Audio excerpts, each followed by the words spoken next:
To get our profile JSON feeds, all we need to do is come to our profile page and add .json to the end. Depending on how long your profile is and how many badges and points you have, it may take a little while for that JSON feed to show up.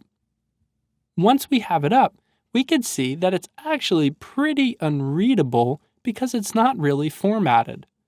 To help us with this, we're going to install a plugin called JSON View. Since I'm working in Chrome, I searched for Chrome at the end, and we could see JSON View on the Chrome Web Store. We'll come in, add this, close out the message and the tab, and then when we come back to look at our JSON feed, we could see that it's very nicely styled, and we could begin to make sense of it, that we have the name of the person, their profile name, the link to their URL, their image, and then all of the badges that they have. Even the badges make sense. We have the ID, the name of it, the link to it, the badge link, and then what course it goes along with. We even have the date and time that the badge was earned. In order to pull this JSON feed into our WordPress database, we're going to have to use a function called WP Remote Get. WP Remote Get takes two parameters. One is the URL that it needs to pull in, and two are any special arguments. If we scroll down, we could see that one of these arguments is timeout. Because some of the JSON feeds are fairly long, we're going to have to use the timeout to make sure that we give it enough time to fully load and pull in the page that we want. Now, let's come back into our main plugins page, and we're going to write a function to pull in this JSON feed. So if we scroll down, after our options page plugin, but before our badges style function, we're going to create a new function called WP Treehouse badges _ get profile. And it's going to take one variable, which is the WP Treehouse username of the person, which will help us figure out what link we need to get. Now we'll come in and create a new variable called JSON feed URL. And this is going to be equal to http teamtreehouse.com / the username of the person with .json at the end. We're also going to set up our arguments, which in this case is equal to an array with a single value of timeout set to 120. We can now use our WP Remote Get function. To do this, we're going to create a variable called JSON feed and make it equal to WP Remote Get with the JSON feed URL followed by the arguments. When we're all set, we can return this to wherever we called the function from. There's another step or two here, but let's go ahead and test what we have. To do this, we'll copy the name of the function,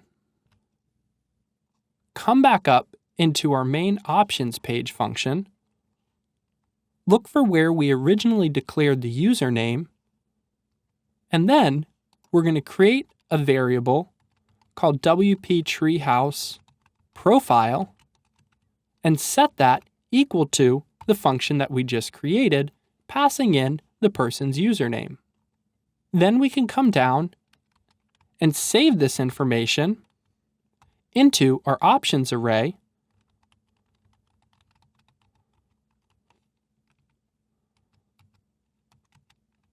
which we can then come down and later pull out when we need to.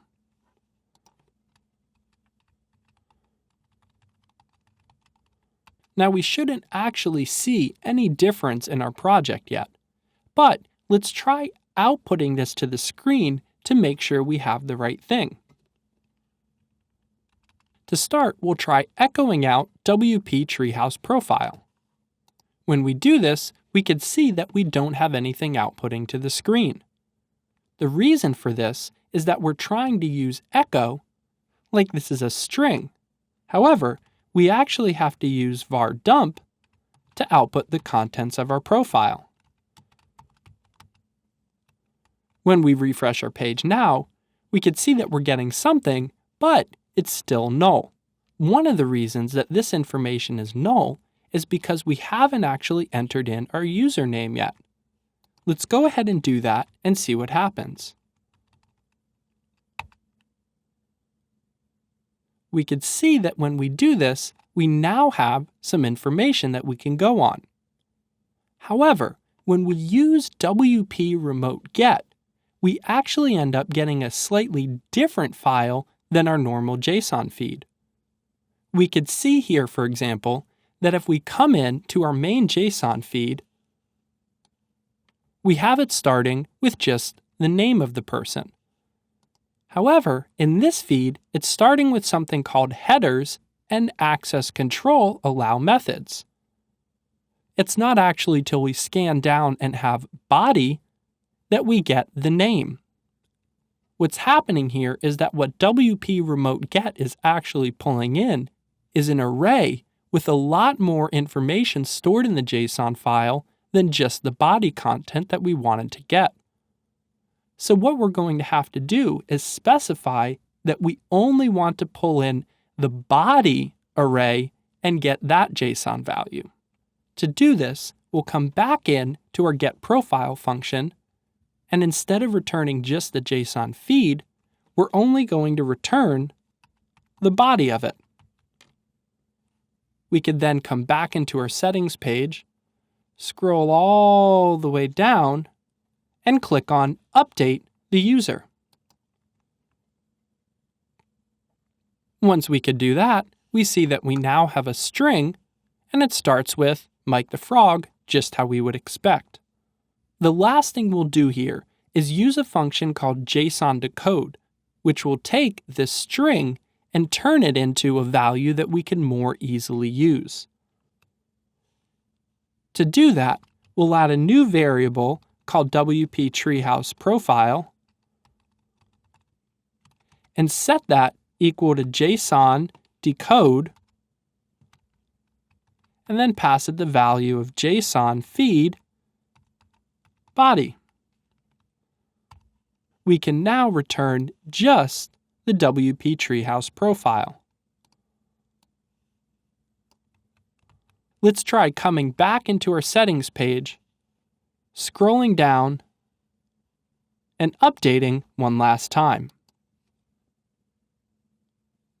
We can now see that we have the correct information, but instead of being stored as a string, it's stored as an object, which will be easier for us to use.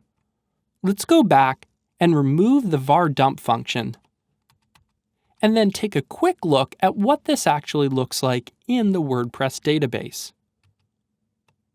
Since I'm using MAMP, I'm going to come to the MAMP starting page and click into phpMyAdmin. You'll have to find phpAdmin in whatever way works with your configuration, or use a different software that allows you to do the same thing as phpMyAdmin. I'm going to come into the database that I created for this plugin and click on the Options table. Notice that mine is prefaced with WP Treehouse, but yours may just say WP_options. Once we're inside of here, I'm going to come down and go to the very last entry. Here, I can see that we have an option name called WP Treehouse Badges, and inside of it, we have all of the information: WP Treehouse username, Mike the Frog. And if we were to go in and edit this, we could see that we also have the full profile stored inside of here. And at the very, very end, we have the date and time of last updated. If you ever make a mistake and need to clear out or delete this information, you could always come into your WP Options table